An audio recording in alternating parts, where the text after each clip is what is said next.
आज अपन पढ़ रहे टर्मिनल वेलोसिटी। अब ये टर्मिनल वेलोसिटी क्या होता है, पहले चीज मेरे को बताओ। एक हमने और वेलोसिटी पढ़ी थी, उसको क्रिटिकल वेलोसिटी बोला गया है। क्रिटिकल वेलोसिटी क्या होती है? स्ट्रीमलाइन फ्लो आ रहा था, स्ट्रीमलाइन से जैसे ही टर्बुलेंट में चेंज हुआ, उस पॉइंट को हम लोग क्या कहते थे? क्या? Critical velocity. अब एक चीज है टर्मिनल वेलोसिटी। अब फॉर एग्जांपल मैं एक स्फेरिकल ऑब्जेक्ट है, इसको पानी में डाल रहा हूं, ठीक है? स्फेरिकल ऑब्जेक्ट है, उसको मैंने पानी में डाल दिया। अब मैंने पानी में डाला तो नीचे ये फोर्स लगा रहा है mg, पर पानी इस पे ऊपर लगा रहा होगा अपथ्रस्ट। अपथ्रस्ट का मतलब इसको मैंने पानी में डाला तो पानी कुछ ना कुछ फोर्स से इसे ऊपर फेंकेगा, उसी को अपथ्रस्ट बोलते हैं। और एक विस्कस फोर्स भी लग रही होगी क्या? फॉर एग्जांपल यही ऑब्जेक्ट है, इसको पानी में डाल रहा हूं तो इसकी साइड साइड की सरफेसेस कोई ना कोई फोर्स लगा रही होगी ना, जो इसे अंदर जाने से रोक रही होगी, उसी को बस मैं विस्कस फोर्स कह देता हूं। ठीक है, विस्कस फोर्स तो हम पढ़ के आए हैं, 6 पाई ईटा आरवी होता है ना।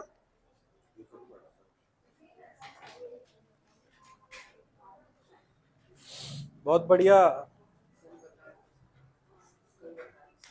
कल बताया था ना, होश में रखकर भाई। तो 6 पाई ईटा आरवी विस्कस फोर्स होता है ना, ठीक है। नीचे जो भी फोर्स लग रहा है ग्रेविटी की वजह से mg होता है ना, ठीक है। यहां तक तो कोई क्लियर बात में दिक्कत नहीं है। अब देखो, दो चीजों की डेंसिटी यहाँ पे दिक्कत देगी। पहली चीज की डेंसिटी ये स्फेरिकल ऑब्जेक्ट, दूसरी चीज डेंसिटी ये पानी। डेंसिटी पे बहुत मैटर करेगा ना, क्योंकि कल ही मैंने बताया था जहां जहां मास आ जाए वहां वहां इसको डेंसिटी और वॉल्यूम में कन्वर्ट कर देने का। डेंसिटी और वॉल्यूम में क्यों कन्वर्ट करने का? क्योंकि डेंसिटी ही डिपेंड करेगा कि भाई कितना ये इमर्ज हो रहा है, कितना नहीं हो रहा, और वॉल्यूम ऑफ द वाटर तो करेगा ही करेगा, ठीक है। अब देखो, ये लिक्विड, ये स्फेरिकल ऑब्जेक्ट इमर्ज कर दिया। अब इस पे दो फोर्स लगे, अपथ्रस्ट और विस्कस फोर्स। अब देखो, ऊपर ऊपर वाली फोर्स एक तरफ, नीचे नीचे वाली फोर्स एक तरफ, इधर इधर। 6 पाई ईटा आर वी, आगे बढ़ जाऊं यहां से, ठीक है। अब देखो, कुछ नहीं है, बहुत इजी सी है कैलकुलेशन। चेयर कहां गई?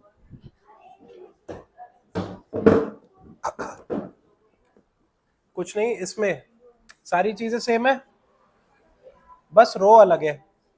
सारी चीजें सेम है, बस ओमेगा अलग है ना। दोनों को एक तरफ ले लिया, 4/3 पाई आर क्यूब जी को कॉमन ले लिया। क्या बोल रहा हूं मैं? 4/3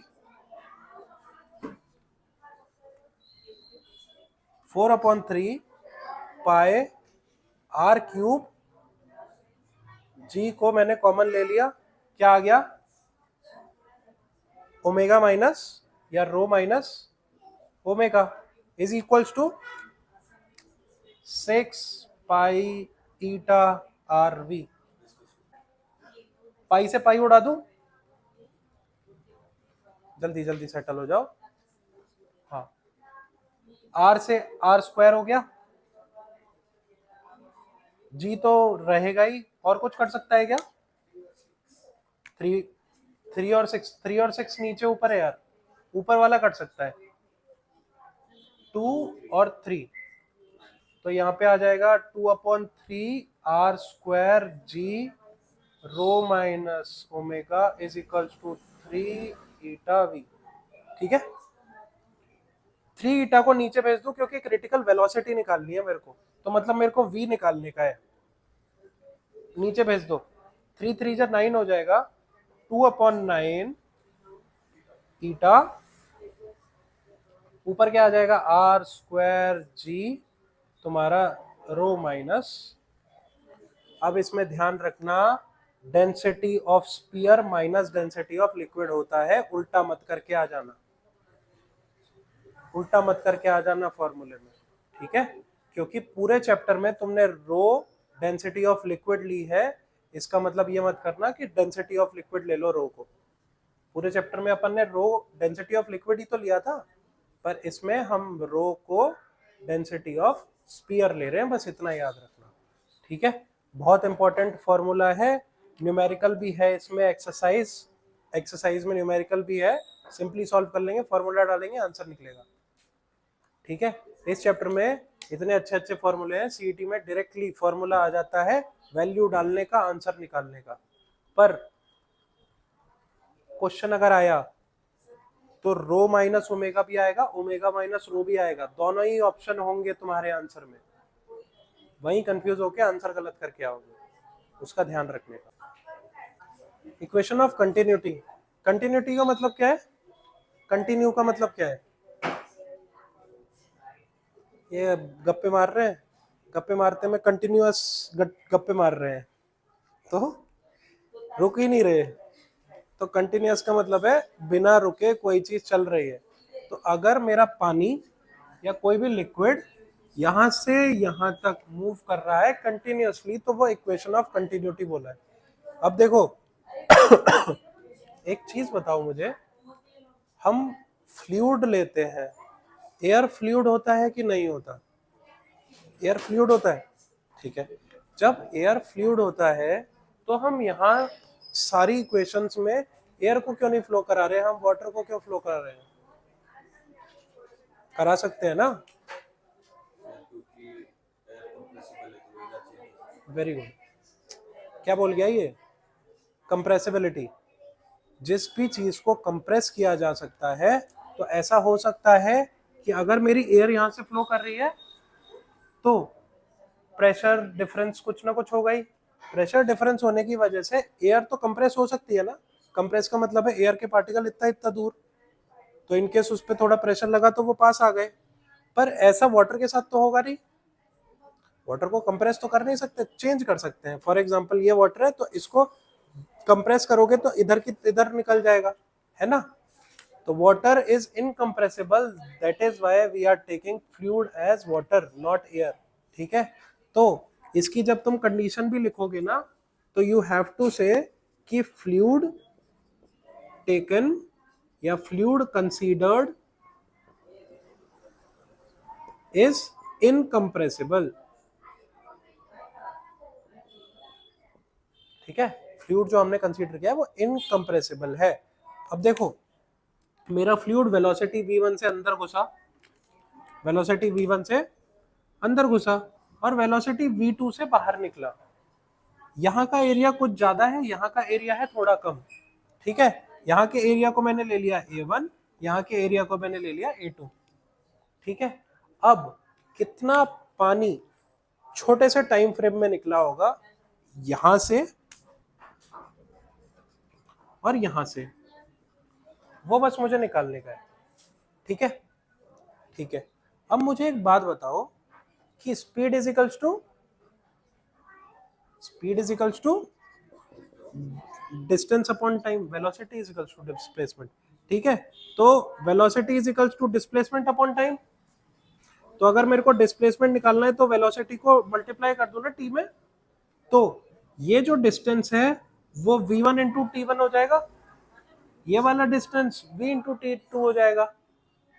छोटा सा टाइम पॉइंट लिया था इसलिए डेल्टा टी ले लिया, दोनों ही केस में मैंने सेम ही टाइम लिया था, तो छोटा सा टाइम को मैंने डेल्टा टी दे दिया, इधर की वेलोसिटी v1, इधर की वेलोसिटी v2, कोई गड़बड़ नहीं ना, ठीक है। अब देखो as per equation of continuity, जितना पानी यहां से निकला है इतने टाइम में, उतना ही पानी यहां से निकलना चाहिए उतने ही टाइम में। इक्वेशन ऑफ कंटिन्यूटी क्या कहती है कि अगर मेरे पास बहुत बड़ा पाइप है, अगर मेरे पास ऐसा कुछ पाइप है जिसमें यहाँ इतना बड़ा सरफेस है और यहाँ इतना छोटा सरफेस है, ठीक है, तो यहाँ से फॉर एग्जांपल 1 मिनट में जितना पानी निकलेगा, यहाँ से भी 1 मिनट में उतना ही पानी निकलेगा, ठीक है।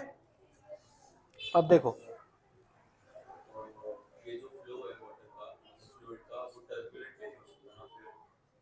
तो डाउट एक साथ में लास्ट में पूछा, अगर मेरे को एडिटिंग करने में 15 मिनट एक्स्ट्रा जाते हैं। अभी फिलहाल स्ट्रीमलाइन लिया है हमने फ्लो, ये कंसिडरेशन में एक और लेते हैं, फ्लो भी स्ट्रीमलाइन, ठीक है, कंडीशन ही है ये स्ट्रीमलाइन। चलो जितना मास अभी निकला उतना ही मास इधर से भी निकलेगा, ठीक है, ठीक है। इस क्रॉस सेक्शन एरिया को मैंने ले लिया EFGH, इसको ले लिया PQRS। ठीक है, ठीक है। अब देखो जितना मास इधर से निकला उतना ही मास इधर से निकलेगा। ठीक है यास्मिन, जितना मास यहां से निकला उतना ही मास यहां से निकलेगा। अब मास क्या होता है? Density is equals to mass upon volume. Mass is equals to density into volume. अभी तक यही करते हुए आ रहे हैं मैं, है ना? तुम बैठते ही सो जाती हो ना, खड़े खड़े ठीक थी, पता है तुम सो रही हो जग रही हो पक्का? ठीक है, देखो वॉल्यूम को कल ही सिखाया था ना, एरिया इंटू क्या ले सकता हूं? Area into volume. वॉल्यूम को मैं एरिया इंटू वॉल्यूम ले सकता हूं। ठीक, वॉल्यूम को क्या लिया था मैंने कल? इससे पढ़ाया था माइक के डब्बे से। हाय राम, पाप पड़ेगा ना, ऐसा कोई बचा भी नहीं पाएगा उससे।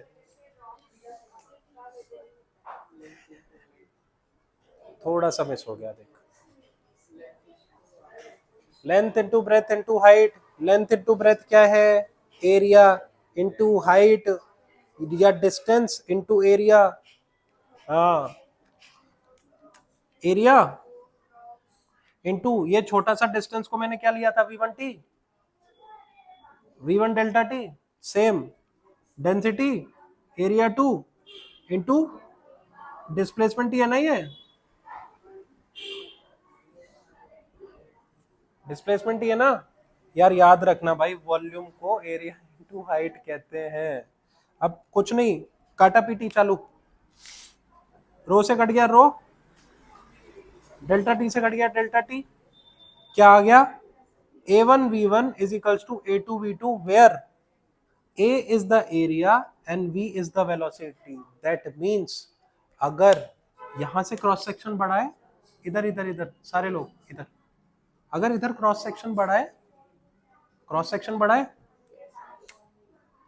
A बढ़ाए, तो यहां पे वेलोसिटी कम होगी ना पानी की। पर अगर यहां पे मैंने एरिया छोटा कर दिया, तो मतलब इस वाले क्रॉस सेक्शन में पानी की वेलोसिटी बढ़ जाएगी। दैट मीन्स अगर मैं बाहर गार्डन में पानी लगा रहा हूं और मैंने पाइप को कुछ नहीं दबाया है, अभी पाइप ऐसे का ऐसा ही है, तो उस केस में एरिया ज्यादा है, पूरा पाइप का एरिया मेरे को ऐसे दिख रहा है। अब इस केस में मैंने पाइप को दबा दिया आगे से, तो मैंने एरिया कम किया। दैट मीन्स पानी की वेलोसिटी बढ़ जाएगी और पानी तुम्हारा दूर तक जाएगा। तो वो जो अपन गार्डन में पानी डालते हैं, that is equation of continuity ही है। A1 V1 is equal to A2 V2। अब यहाँ पे ये वेलोसिटी है, इसको गलती से वॉल्यूम मत कर देना please. Area into velocity important है यार।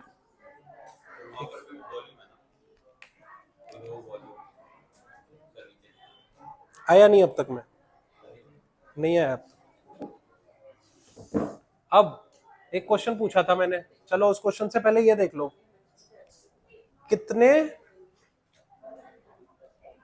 कितना वॉल्यूम कितने टाइम में निकलेगा। फॉर एग्जांपल 1 लीटर पानी 1 मिनट में निकल रहा है, तो 1/1 दैट इज वॉल्यूम रेट। कितना पानी कितने टाइम में किसी क्रॉस सेक्शन को क्रॉस कर रहा है, that is known as volume rate या फ्लक्स। अब किसी क्वेश्चन में फ्लक्स दे दिया, तो उसमें सीधा सीधा ये फॉर्मूला लगा देना, वॉल्यूम अपॉन टाइम। ठीक है, volume upon time, volume upon time flux ही होता है। ठीक है, अब मैंने अभी अभी पूछा था, प्रेशर अगर बढ़ाते हैं तो वॉल्यूम वेलोसिटी क्या होती है? तो प्रेशर अगर बढ़ाते हैं तो वेलोसिटी भी बढ़ जाती है ना। अब क्यों नहीं बढ़ती, वो भी तो कारण होगा, कुछ ना कुछ, कोई तो रीजन होगा। उस कारण को पढ़ने के लिए अपन को पढ़ना है बर्नौली थ्योरम। ठीक है, अब बर्नौली थ्योरम क्या कहता है यार? बर्नौली थ्योरम कहता है कि यहाँ क्रॉस सेक्शन बड़ा दिख रहा है ना, यहाँ क्रॉस सेक्शन छोटा दिख रहा है। ठीक है, यहाँ क्रॉस सेक्शन छोटा दिख रहा है, यहाँ क्रॉस सेक्शन बड़ा दिख रहा है। अब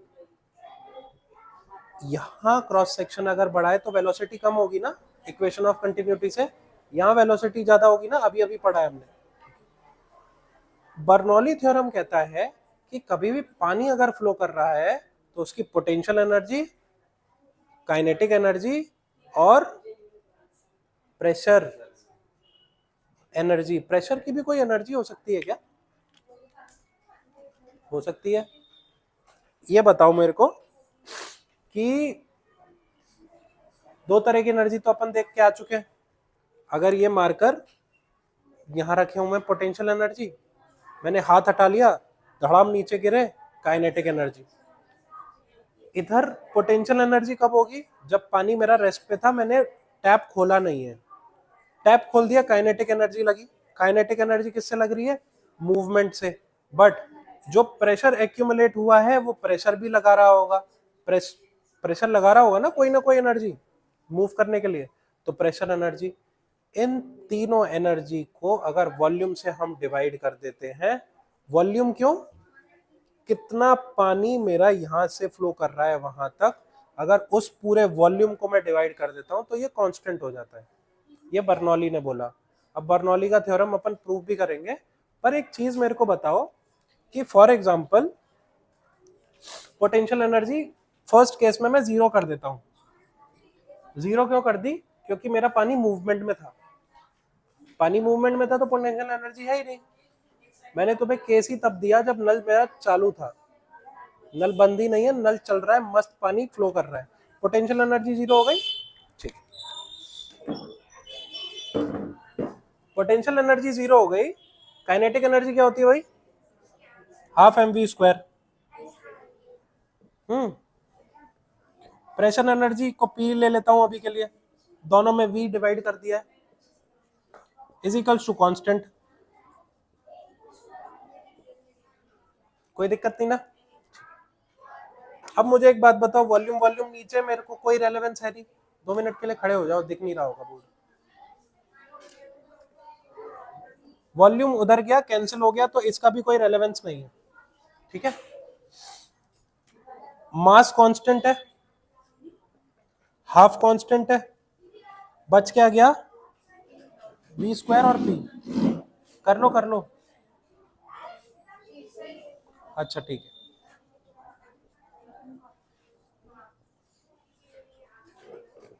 velocity square plus pressure is equals to constant. Constant ही है ना? अगर कांस्टेंट की वैल्यू फॉर एग्जांपल आ रही है 5, कांस्टेंट की वैल्यू फॉर एग्जांपल आ रही है 5, वॉल्यूम, ये वेलोसिटी मैंने दी 2, 2 स्क्वायर, और प्रेशर दिया मैंने 1, प्रेशर एनर्जी और velocity.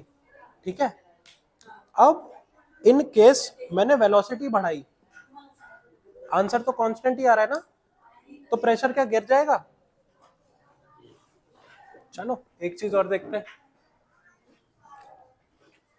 x plus y is equals to 5 लाने का है मेरे को। ठीक है, इधर देख इधर देख, x plus y is equals to 5 लाने का है मेरे को। अगर x की वैल्यू फॉर एग्जांपल 3 थी तो y की वैल्यू हमेशा 2 ही आएगी। x की वैल्यू 4 होगी तो y की वैल्यू 1 ही आएगी। x की वैल्यू 5 होगी तो y की वैल्यू 0 ही आएगी। एक की वैल्यू बढ़ा रहा हूं, दूसरे की वैल्यू घट रही है। अगर मैं इसका उल्टा कर रहा हूं, इसको मैंने अगर फॉर एग्जांपल लिखा 5, नहीं नहीं अब तो इसको छोटा लिखूंगा ना, इसको अगर 1 लिखा तो इसकी वैल्यू 4, इसको अगर 2 लिखा तो इसकी वैल्यू 3, अगर इसको 3 लिखा तो इसकी वैल्यू 2। तो देख रहे हो, एक वैल्यू बढ़ा रहा हूं तो दूसरी वैल्यू घट रही है। तो अगर मैं वेलोसिटी की वैल्यू बढ़ा रहा हूं तो प्रेशर की वैल्यू,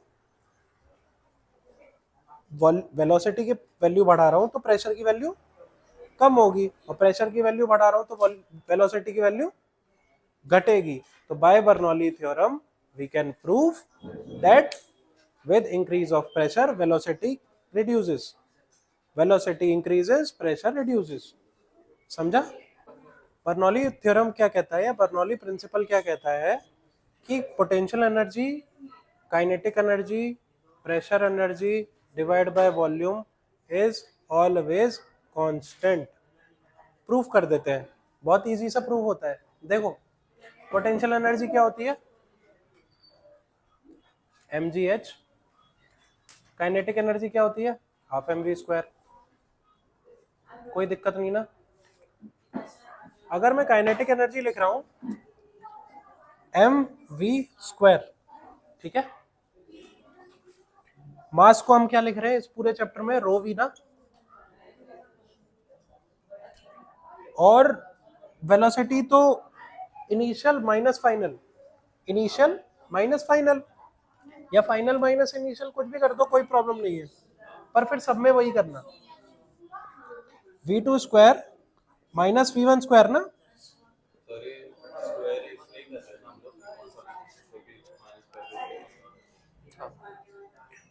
तो सारे को पे वॉल्यूम से डिवाइड किया था ना, काट दिया, क्या आ गया, half rho v2² minus v1², खत्म ना। देखो डायरेक्टली यहीं आ गया मैं, वो क्या होता है अपना पोटेंशियल एनर्जी, बीच के स्टेप स्किप किए हैं बस इसलिए किए हैं ताकि आसान लगे तुम लोगों को, स्टेप पे भी आ जाऊंगा। वो क्या होता है अपना, रुक जा रुक जा रुक जा, बाद में लिख ले। पोटेंशियल एनर्जी क्या होता है, mgh ना, m क्या होता है रो v, g को g लिखा, h2 माइनस h1 लिख सकता हूं, h2 h1 क्या है,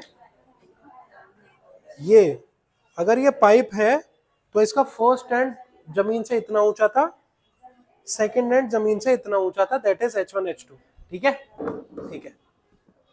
अब अपन वॉल्यूम है ना, वॉल्यूम से वॉल्यूम उड़ा दिया, क्या आ गया, रो जी h2 माइनस h1, देखना पहुंच गया। और प्रेशर एनर्जी क्या होगा, इनिशियल पॉइंट पे जितनी energy divide by minus final point पे जितनी energy, okay, P2 minus P1, easy game ना, ठीक है। 2 2 को एक तरफ, 1 1 को एक तरफ, क्या आ जाएगा, P2 हाफ रो v2² रो जी h2, सब एक तरफ, P1 वाले एक तरफ, ठीक है। अब देखो फाइनल इक्वेशन क्या बन जाएगी, P1 rho g h1 half rho v1² is equal to, इसी इक्वेशन में बस 2 लगा देना, बस 1 मिनट, ठीक है, सिंपल सी इक्वेशन। या फिर इसको मैं ये बोल सकता हूं P plus rho g h plus half rho v² is equals to constant, बात खत्म, ठीक है। कॉस देते हैं काइनेटिक एनर्जी का change, half mv² minus half mv2², ठीक है। उसके बाद पोटेंशियल एनर्जी का चेंज, mgh2 माइनस mgh1, फिर m को चेंज कर लेते हैं रो v में, जो अपन ने नीचे किया था same, pressure 2 minus pressure 1 into volume, फिर सारी इक्वेशन में वॉल्यूम डिवाइड हो रहा था ना, ठीक है, और इसमें ऐसे लिख देते हैं। देखो एप्लीकेशन ऑफ बर्नौली थ्योरम का मतलब है कि बर्नौली अपन ने पढ़ तो लिया, क्या पढ़ा है, potential energy divide by volume, kinetic energy divide by volume, pressure energy divide by volume is always constant. अगर ये कांस्टेंट है तो इसके कुछ ना कुछ एप्लीकेशन होंगे, एप्लीकेशन का मतलब है ये वाला थ्योरम कहीं यूज हो रहा है।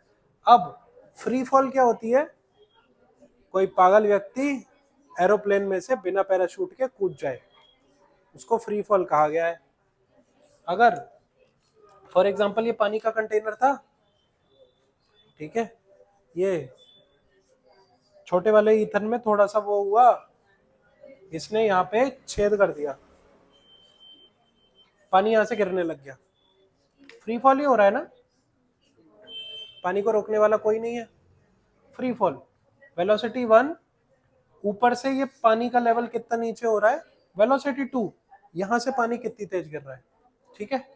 पहले इसकी इनिशियल हाइट वो है जहां पर ईथन ने छेद मारा है, y2 वो वाली हाइट है जो इनिशियली तुम्हारा ऊपर पानी का वाटर लेवल था, ठीक है, ठीक है। अब देखो बर्नौली थ्योरम क्या कहता है, pressure plus half rho V1 square plus rho g H2 is equals to P1 plus half rho V1 square plus rho g H1। ये तो अपने को इक्वेशन याद है, ठीक है। Y2 वाले केस में Y2 है ना हाइट, तो यहाँ पे मैंने Y2 रख दी। इस केस में Y1 है हाइट, मैंने Y1 रख दी। बाकी सब सेम ही चल रहा है मेरा, ठीक है। पूरी इक्वेशन को मैं सॉल्व करता गया। अब प्रेशर 2 और प्रेशर 1, प्रेशर 2 और प्रेशर 1 इस केस में हो जाते हैं सेम, इस केस में हो जाते हैं सेम, तो उन दोनों को मैंने काट दिया। नेक्स्ट चीज मैंने क्या करी, मैंने पूरी इक्वेशन में से वॉल्यूम उड़ा दिया। वॉल्यूम तो पूरे कंटेनर का सेम ही है, उड़ा दिया। बचा क्या, हाफ रो। अब डेंसिटी भी पानी की सेम ही है ना, डेंसिटी उड़ा दी, डेंसिटी उड़ा दी। बचा क्या है, half V2 square V1 square g Y2 minus Y1। अब मुझे बताना, बड़ा Y1 माइनस छोटा Y1 इज इक्वल टू, ये हाइट है ना, हाइट बिटवीन इस वाला पॉइंट टू दिस वाला पॉइंट, इसको हाइट ही कहते थे ना। तो इसको Y2 माइनस Y1 को मैं H कह सकता हूँ। और फ्री फॉल की वेलोसिटी अंडर रूट 2GH होती ही है, ये याद कर लेने का है। पर अभी मैं क्या कर रहा हूँ उसका प्रूफ। तो V2 माइनस V1 स्क्वायर, ये जो 2 नीचे है इसको ऊपर भेज दूं, ऊपर भेज के यहाँ आ गया, यहाँ तो GH ही था, GH V2 minus V1 square. अब मैं ये मान के चल रहा हूं कि यहाँ पे तो पानी बहुत तेज फ्लो कर रहा है, पर ये जो ऊपर का लेवल है इससे पानी बहुत धीरे धीरे आ रहा है। अपन का ऐसा होता है ना, जैसे अपन वॉशरूम का टैप लीक कर रहा है, पर ऊपर वाली टंकी जो है वो बहुत धीरे धीरे खाली होती है, क्योंकि टंकी तो हमारी 1000 लीटर की है ना, और पानी कितना रेस रहा है, बहुत थोड़ा थोड़ा। तो ये वाली वेलोसिटी कंसीडर हो रही है, पर इसका जो ये डाउन जा रहा है वो वेलोसिटी एक बार को मैं 0 ले लेता हूं। ये मैंने 0 लिया, तो V2 is equal to, square हटेगा, अंडर रूट डाल दूं, under root 2GH, under root 2GH। ऐसे करके अपने को डिराइव करना पड़ेगा। अब क्वेश्चन तुम लोगों के बोर्ड्स में क्या आएगा, derive one application of Bernoulli theorem. तो तुम लोग क्या डाल दोगे, वेलोसिटी ऑफ फ्री फॉल जो होती है अंडर रूट 2GH, और उसको ऐसे करके प्रूफ करके आ जाने का, ठीक है। नेक्स्ट चीज होती है एक वेंचुरीमीटर। वेंचुरीमीटर कहाँ यूज होता है, वेंचुरीमीटर यूज होता है जहाँ पे बहुत बड़े बड़े पाइप है और पानी फ्लो करने का है, बहुत बड़े बड़े पाइप है और पानी फ्लो करने का है। ऐसा कहाँ हो सकता है, कौन सी फैक्ट्री में हो सकता है, या कौन से प्लांट में हो सकता है, सोचो। कौन सा पावर प्लांट, हाइड्रो इलेक्ट्रिक, ठीक है। हाइड्रो इलेक्ट्रिक का मतलब क्या है, पानी से बिजली बना रहा हूँ, पानी से बिजली बना रहा हूँ का मतलब है पानी यूज कर रहा हूँ, पानी को बहुत फोर्स से भेज रहा हूँ, उससे टरबाइन घुमा रहा हूँ, टरबाइन के पंखे से बिजली प्रोड्यूस हो जाएगी, ठीक है। अब फॉर एग्जाम्पल मैं पानी को यहाँ से वहां भेज रहा था, पानी को यहाँ से वहां भेज रहा था। अब मुझे एक बात बताओ कि अगर वो टरबाइन मेरे को घुमाना है तो पानी की वेलोसिटी बढ़ानी पड़ेगी ना। पानी की अगर वेलोसिटी में प्रेशर देके बढ़ा रहा हूँ, या किसी भी तरह की एक्सटर्नल एजेंसी लगा रहा हूँ उसकी वेलोसिटी बढ़ाने के लिए, तो मेरी कॉस्ट बढ़ जाएगी ना प्लांट की। मेरे को कॉस्ट नहीं बढ़ानी, तो मैं क्या कर रहा हूँ, यहाँ का मैंने एरिया ज्यादा रखा, वेलोसिटी कम, यहाँ का एरिया कम कर दिया तो वेलोसिटी अपने आप ज्यादा हो जाएगी। ये फायदा होता है थ्योरम का। ये वाला क्या है, A1 V1 A2 V2, equation of क्या बोलते हैं इसको, A1 V1 is equal to A2 V2 क्या होता था, पीछे पढ़ा है क्या क्या, इक्वेशन ऑफ कंटिन्यूटी है ना, क्या, ठीक है। A1 V1 is equal to A2 V2 constant ना, ठीक है। अब देखो ये किसी हाइट पे थे, इनकेस ये हाइट भी मैं बराबर ले लेता हूं। अब क्या करता हूं मैं, मार्कर कहाँ गए, हाँ ये रहे, इसके ऊपर ना एक कैपिलरी लगा देता हूं, इसके ऊपर मैंने कैपिलरी लगा दी। कैपिलरी क्या बताता है, पानी अगर ऊपर जा रहा है या पानी नीचे जा रहा है, उस वीडियो में चेक करना कि पानी प्रेशर के केस में ऊपर जाता है या नीचे जाता है, देख लेना मेनिस्कस के हिसाब से। ठीक है, अब देखो सेम बर्नौली थ्योरम लिख रहा हूँ, P1 प्लस रो V1 प्लस रो G H1, सेम वहां लिख दिया H2 लिख के। ठीक है, ठीक है। अब मुझे एक बात बताओ, अगर मैंने ये हाइट इनके सेम ले ली, इसको भी H ले लिया, इसको भी H ले लिया, तो पोटेंशियल एनर्जी सेम हो जाएगी ना? क्यों? पोटेंशियल एनर्जी डेंसिटी पे वेरी करती है, डेंसिटी सेम, ग्रेविटी पे करती है, ग्रेविटी सेम, हाइट बस चेंज हो सकती थी, तो मैंने हाइट दोनों सेम ले ली, पोटेंशियल से पोटेंशियल काट दी। अब अभी मैं काट दे रहा हूं, पर पेपर में कभी भी एनर्जी कैंसिल मत करना एक दूसरे से। Energy can never be created nor be destroyed पढ़ा है ना हम लोगों ने। अभी के लिए मैंने काट दिया इक्वेशन सॉल्व करने के लिए, पर एनर्जी कभी भी कटती नहीं है। काटने के बजाय इसको नेक्स्ट स्टेप में लिखना मत, इसको काटते नहीं है, इसको नेक्स्ट स्टेप में लिखते नहीं है। ठीक है, अब बचा क्या? P1 plus half rho V1 square, उधर क्या बचा? P2 प्लस हाफ रो V2 स्क्वायर। ठीक है, अब P1 P2 एक तरफ ले लिए, P1 P2 एक तरफ ले लिए, ये यहाँ प्लस हो रहा था, यहाँ जाके क्या होगा? माइनस, P1 माइनस P2, ये उधर जाके क्या होगा?